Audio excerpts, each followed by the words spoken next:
guys, welcome back to my channel. Let's get right into the video. Right here I'm going in with my sanding band and removing the shine from the nail. You would do this step on someone else's nail too. Obviously with the mannequin hand there is no oils on it, it's just shiny, but you want to remove the shine from the nail. After that we're going to dust away the dust, and then we're going to go and glue our tip on, cut it down to the desired length, and then cut the shape.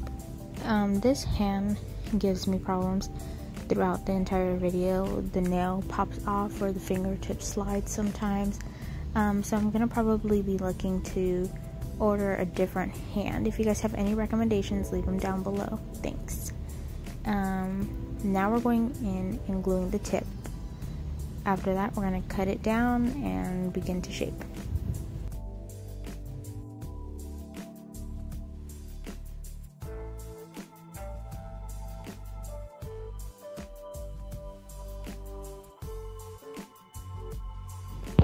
Here I'm going in with my tip cutter and cutting it down to the desired length that I want to do. After this, I'm going to go and take my scissors and I'm going to snip away just a little bit from the sides, and this is going to help with you getting that perfect shape that you want and not having to file so much. It's definitely going to save you time on filing, so don't skip this step.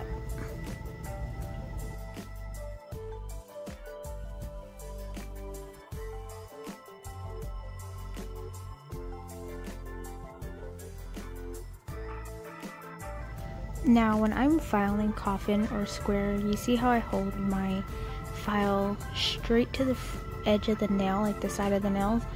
I hold it as straight as possible, and the reason why you do this is because you don't want your file to curve, you don't want your file to bend like under the nail.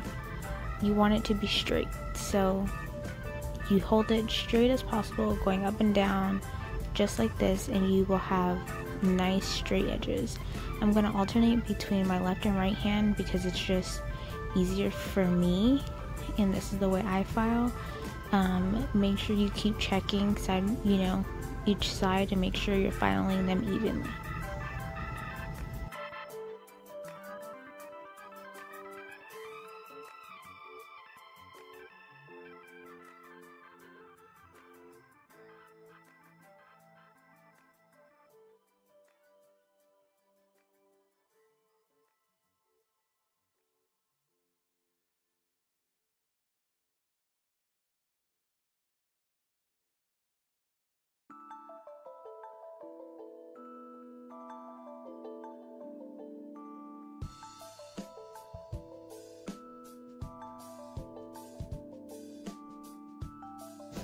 Now I'm going to go in with my same sanding band, and as you can see right here, I'm going to be blending in where the tip and the natural nail meet, right where I glued it. And the reason why I do this, I feel like it just gives me a smoother and easier application, and it's just something I've always done. Like I've mentioned before, I don't feel like this really plays a part in how long the nails last. This is just something I've done since I've been doing nails, so it's just something that I formed a habit of. If you do it, great. If not, like I said, it doesn't really make a difference. So I went in and used alcohol on the manicure brush and brushed away all the dust, and then I went in with my primer and applied a coat of primer on the natural nail part only. Now we're going to go in and start the acrylic. This is going to be a fall glitter nail. So this is a glitter mixed. I mixed myself, and I posted this on my Facebook, and honestly so many people loved it. I hope somebody actually gets a full set of it. But I'm going to go in, just dab some glitter on my brush and put it right where the natural nail and the tip would meet.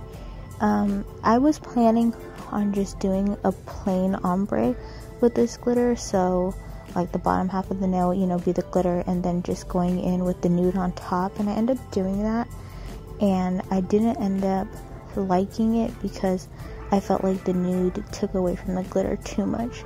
So I go back and add some leaves, and you'll see that later on in the video. So when you're doing ombre, even if this was a solid color ombre, you would do the same process.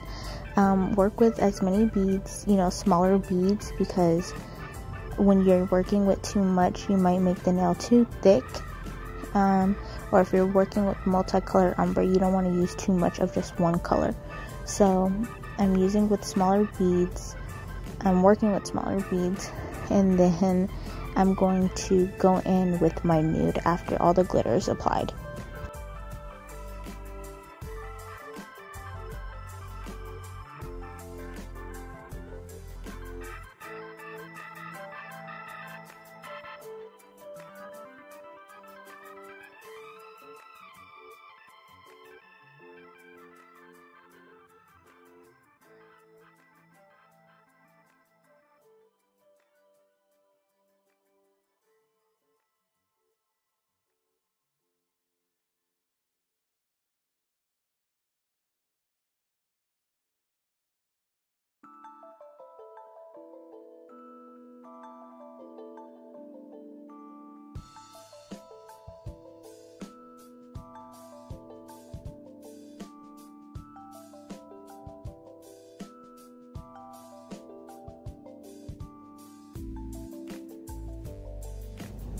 Now we are going in with the nude powder.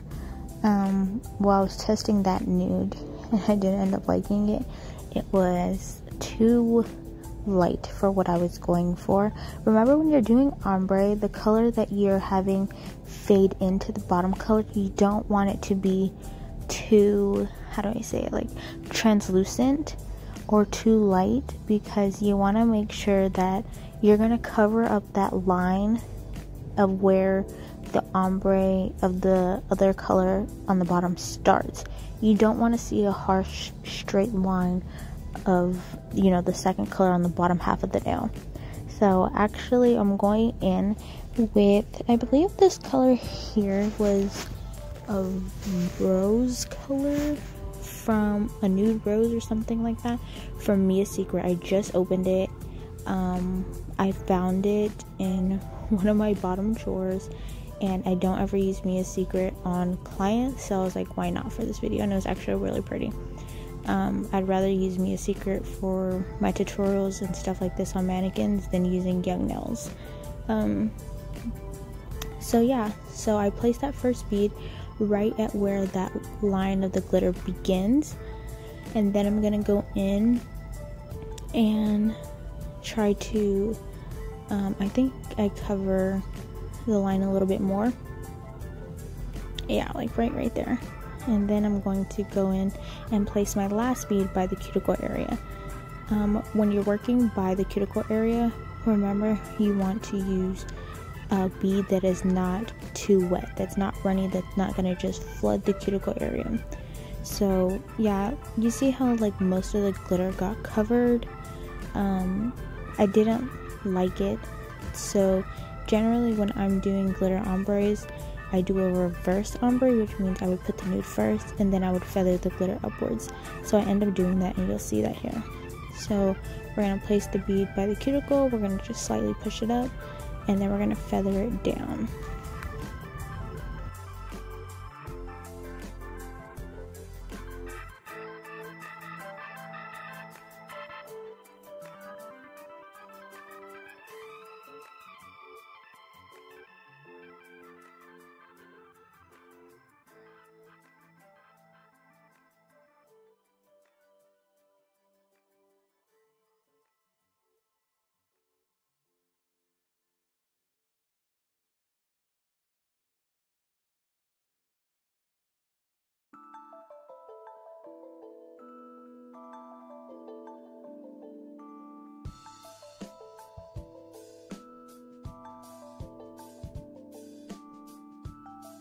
Now I'm going to go back in with that same glitter mix, and I'm going to start where that fade ended, and I'm going to slightly just brush it up.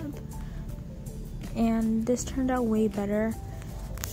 than the other way that I just had the ombre. I loved it, and I wanted to make it have a little bit more of a fall vibe, so I go back and add some fall leaves, but I didn't decide that until after I had already clear capped it. So if you want to add leaves or anything else, you would add it now. So add it now, and then you would clear cap it. I ended up clear capping the nail, and luckily I didn't clear cap it too much, you know, to where when I added the leaves and added more clear, it wasn't too thick. So had this been, you know, somebody's hand and I had already clear capped it, I probably wouldn't have been able to add the leaves, or I would have had to file it back down, just to avoid it being too thick, because when you're doing it on a client, you know, you do it just a little bit thicker compared to probably on a training hand, just because, you know, they're a real person and they go through everyday stuff. So yeah, so I'm going to end up clear capping in the video and then adding leaves and clear capping again. I mean, it didn't turn out too thick, thank goodness, but if you're going to do it on somebody, add the leaves now and then do clear.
I was going in right there and just tapping the acrylic nail to make sure it's completely dry. You make sure it's dry by tapping your file, and you'll hear, the tapping sound. If you don't hear the sound, then it's not dry. So I'm going in right here and I'm using my fine drill bit to seal off the cuticle area. And remember, when you're doing this step, you want to make sure that you can actually see the client's cuticle or your cuticle. If you're doing your own nails, you want to be able to see the cuticle and you want to be able to see the acrylic on the nail. You don't want the acrylic covering the cuticle. You don't want the cuticle flooded with the acrylic. You don't want the cuticle sticking to the nail, and it's not separating. You want the acrylic flush to the natural nail. So that's what I was doing. I was sealing the cuticle area. Make sure you don't skip that step. You want to properly seal the cuticle area because that will prevent your nails from lifting as well. I'm going to use that same drill bit and remove any lumps or bumps from the nail. I did have some part of the leaves that filed up because, like I mentioned before, I didn't properly encapsulate it when I needed it to be, since it was a last minute add-on. But it's okay. It wasn't on somebody's nail. It was just on the training hand, so it still turned out cute. So I'm gonna go back and just file the nail with that same fine drill bit, and then I'm gonna go in and reshape the nails.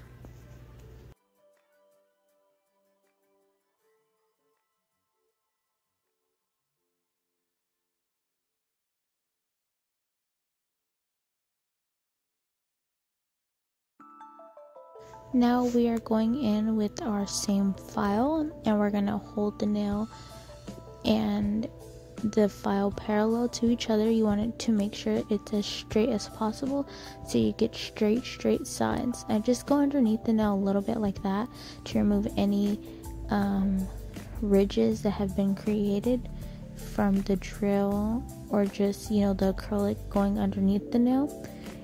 But that's not for any shaping purposes. It's literally just to remove that. So I do it very slightly, and you can even do it with your drill as well, like that. So I'm gonna perfect the shape and then we'll be done. You're gonna buff the nail, dust it, and then put your top coat on.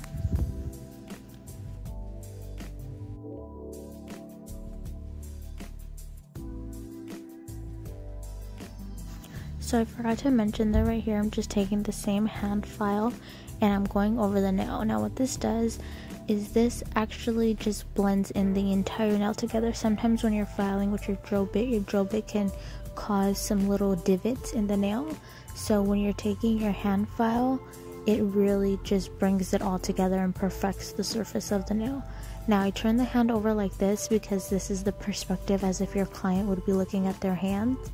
And you can really tell from this angle if anything is crooked, if your shape is off, if you need to file one side more, if you filed another side too much. You could just tell so many different things from this angle. And you want to look at it like this because your client will be looking at their nails from this view as well. So what they see is what you'll see when you turn their hand around like that. And what that does for me as well is I file the tip like that because I can really get it straight and I can see how straight the tip is. Now we're going to go in and buff the nail to remove any scratches, and then we'll get rid of all the dust and put the top coat on.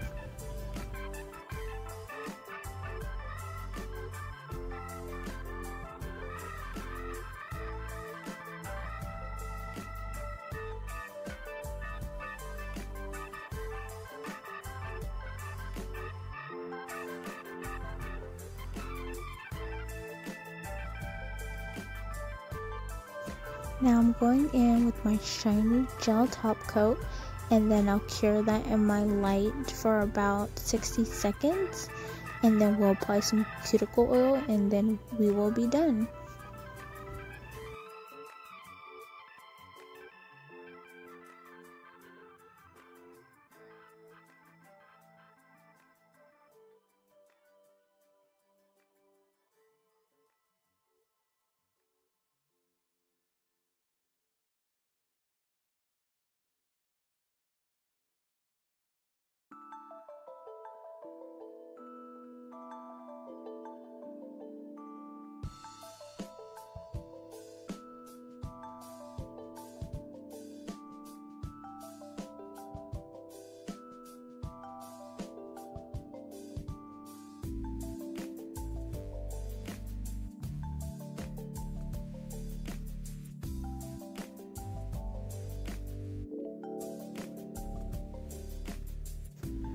Now we are going in with the cuticle oil. Just apply it around the cuticle area as you would on your client or yourself. And then we're all done. Look at that nail. It's so shiny. It came out so beautiful, even with the last minute added leaves in there. Like I said, the thickness was perfect. Everything came out so pretty. Don't forget to like, comment, and subscribe. Follow me on Instagram at nailsbyjasmineb, and see you guys in the next video.